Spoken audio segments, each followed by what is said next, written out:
செங்கல்பட்டு மாவட்டம் சிங்கப்பெருமாள் கோவில் அருகே கொள்ளை போன 140 சவரன் நகையில் 120 சவரன் நகைகள் மீட்கப்பட்டுள்ளதாக அண்மை தகவல் வெளியாகியிருக்கிறது.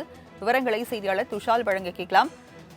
துஷால், தற்போது 140 சவரன் நகைகள் மீட்கப்பட்டுள்ளதாக தகவல் வெளியாகியிருக்கிறது. இதில் தொடர்புடையவர்கள் எத்தனை பேர் கைது செய்யப்பட்டிருக்காங்க? விவரங்கள் என்ன?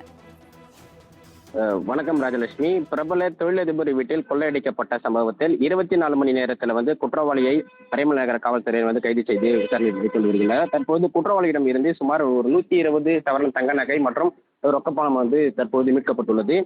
சென்னை அருகே சிங்கப்பெருமாள் கோவில் பாரதியா தெருவில் கடந்த 1ஆம் தேதி அதிகாலை பிரபல தொழிலதிபர் ரசீஸ் என்பவரது வீட்டில் 140 சவரன் தங்க நகைகள் மற்றும் 6 லட்சம் ரூபாய் கொள்ளையடிக்கப்பட்டது. இந்த சம்பவத்தில் சுமார் 4 தனிப்படை போலீசார் அமைத்து குற்றவாளியை தற்போது 24 மணி நேரத்தில் கைது செய்து தங்க நகைகளை தற்போது போலீசார் பறிமுதல் செய்திருக்கின்றனர்.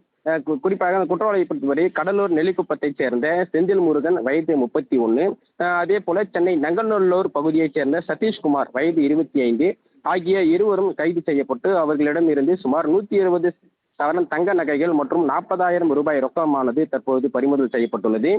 கூடுவாஞ்சேரி உதவி ஆணையர் ராஜீவ் அருண் பிரின்ஸ் தலைமையிலான 4 தனிப்படை போலீசார் குற்றவாளியை கைது செய்துள்ளனர்.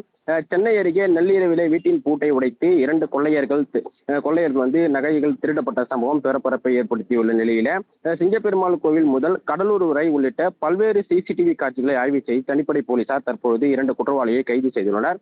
இன்னும் சற்று நேரத்தில் 2 குற்றவாளிகளையும் நீதிமன்றத்தில் ஆஜர்படுத்த உள்ளனர் என்பது குறிப்பிடத்தக்கது. ராஜலட்சுமி, விவரங்களை வழங்கியதற்கு நன்றி துஷால்.